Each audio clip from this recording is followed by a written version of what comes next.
Well, hello, my YouTube friends and family. It is a windy day here today, and Thanksgiving's tomorrow. So I hope you guys have a great Thanksgiving. And here is book number 1 for lot 60. And this is a romance bundle where you get 10 books for $2. And you can contact me through Minda's Bookstore more on Facebook or Tammy's Makeup Treats at gmail.com. And you type in lot 60 if you're interested. So here is book 1. This is Lakeshore Christmas by Susan Wiggs. This is a 2009 copyright. That's what the book looks like. This is what it's about.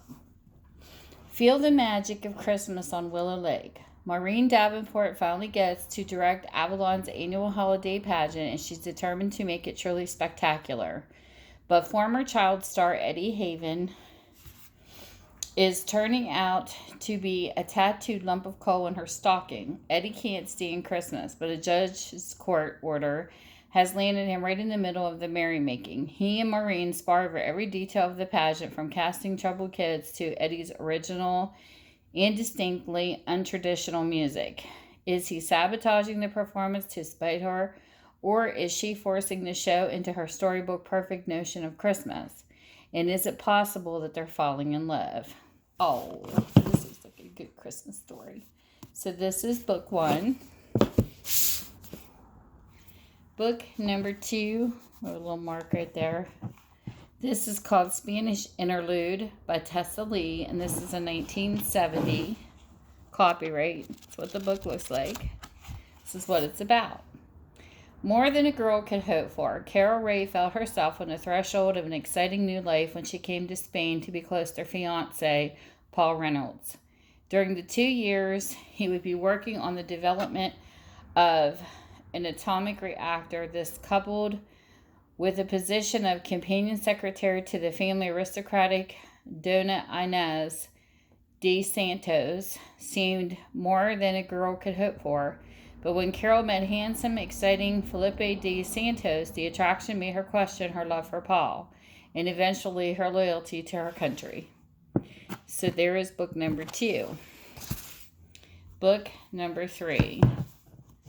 We have Wine of the Dreamers by Susanna Lay, and this is a 1980 copyright.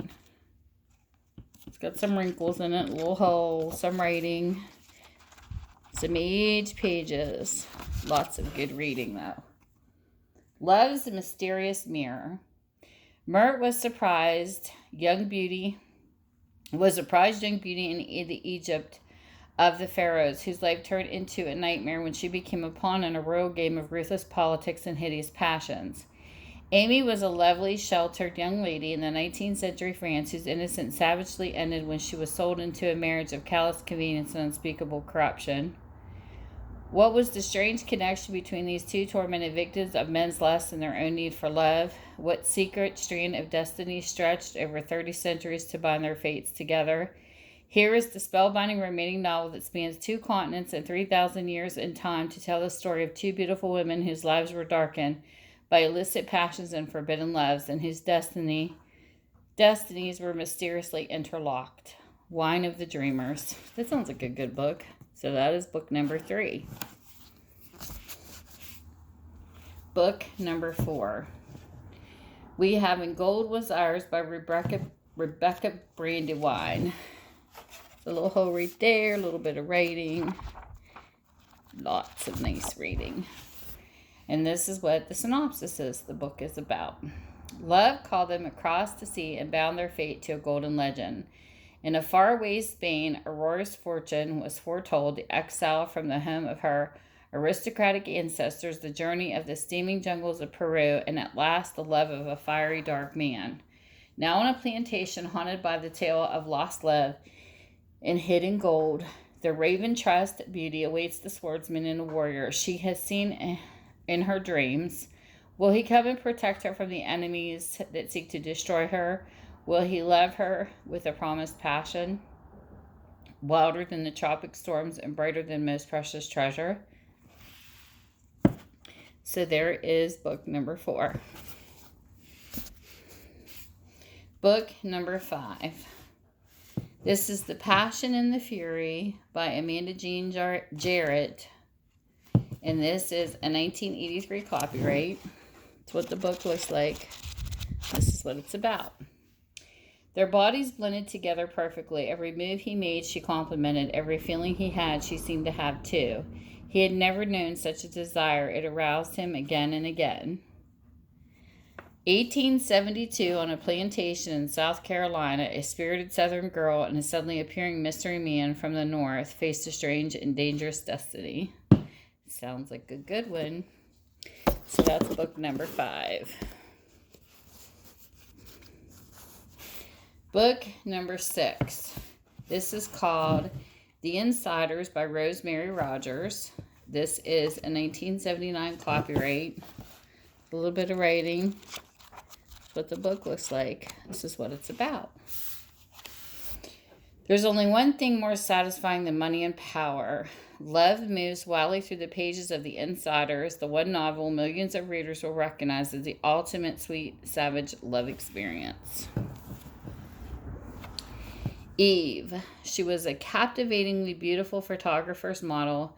She's a bright new television anchor woman, and she's the object of every man's desires.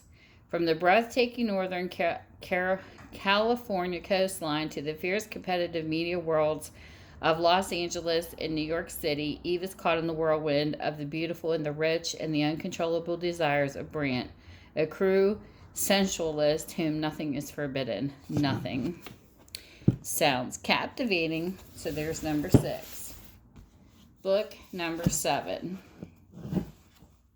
We have Liberty Tavern by Thomas Fleming. It is a 1977 book.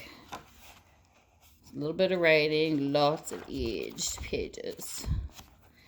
Well loved and read. And this is what it's about.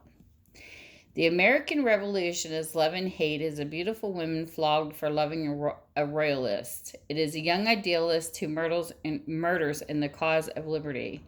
The war for independence is a family affair if you are Jonathan Gifford and the woman is your stepdaughter and the idealist your stepson.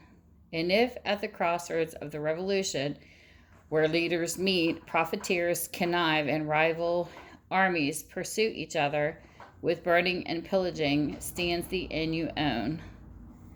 A brilliant, turbulent novel that relives the revolution in timeless human realities. And that is book number 7. Book number 8. This is The Treasure of Pleasant Valley by Frank Yerby, and this is a 1974. Lots of writing in it in the front, but the story's there.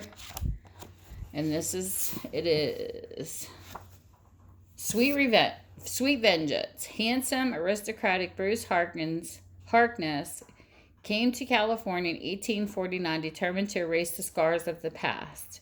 Behind him lay his family's ruined plantation and the mocking memory of a beautiful woman who loved him but married another. Never again, Harkness vowed, would he know failure. Never again would he trust a female amid the fevered greed and brutality of a world gone mad for gold. He began his ruthless climb to power, and in the arms of 2 very different women, one the lovely Mexican wife of his best friend and the other a proud Southern spitfire, he tasted a vengeance sweeter than love. Here is Frank Yerby's unforgettable novel of a man consumed by ambition and the women who could not resist him. So there you go, book number 8. Book number 9. This is Wicked Loving Lies by Rosemary Rogers. It's a 1976. That must be Rosemary Rogers. She's pretty. There's some writing. That's what the book looks like. Another thick one. This is what it's about. From the innocence of a sheltered convent to a sultan's harem to the intrigues of Napoleon's court in the savage wilderness of Louisiana, the splendorous saga of beautiful golden-haired Marissa and dashing Dominic Challenger explores the heights and depths of intoxicating passion and desire.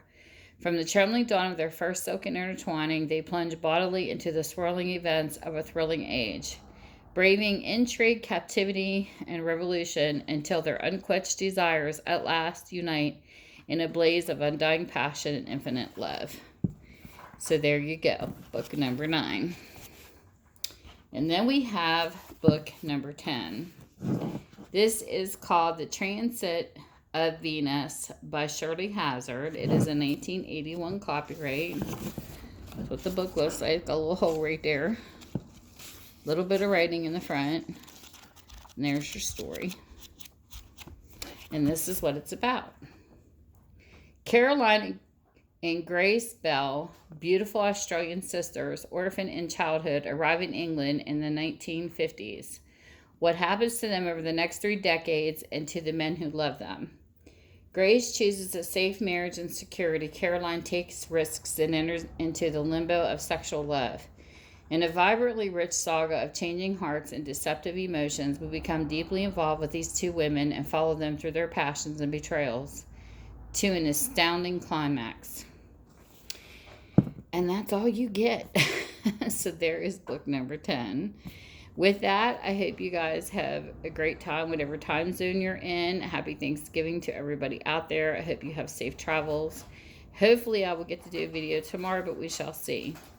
I don't know if it'll be books, though. It might be a surprise. So with that, I will see you soon. Thank you for hanging out with me. Bye.